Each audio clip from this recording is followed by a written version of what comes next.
Ladies and gentlemen, welcome to the channel. If your Facebook session has expired and you're having that problem consistently, I'm going to show you a few steps as to how to maybe change that around. So let's get in. The first thing you want to do is the problem is not actually in Facebook. Now, what you want to do is jump out of Facebook and go to your phone settings, your device settings. Now, this obviously will be slightly different if you're using an iPhone, but I'm using an Android. And what you want to do is just navigate to your apps. Now, once you have gotten to your apps, you want to go ahead and you want to select Facebook, the Facebook app.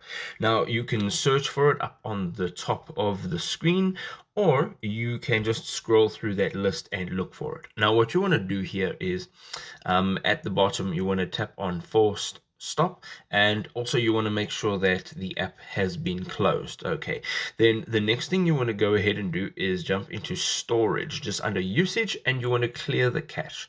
Right, after you've done so, you want to maybe jump into your Play Store or your App Store, again depending on the device that you're using, and you want to search for Facebook. Now, this is the easiest way to do it, and once you've searched for it, your Facebook app will come up. Now, mine is updated, but if it's not updated, it will, instead of saying open, it will say update, and you want to make sure that that is updated.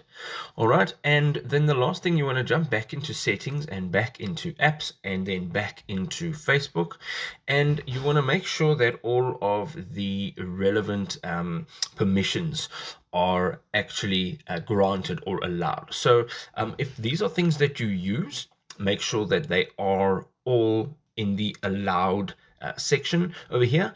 And then it says over here, pause app activity if unused. Now, this is something that you need to turn off. So it won't pause the activity if the app isn't used, which means if it's open and it's open in the background, your activity won't be paused.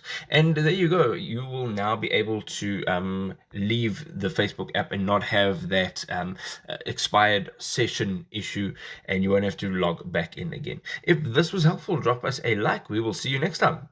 Cheers.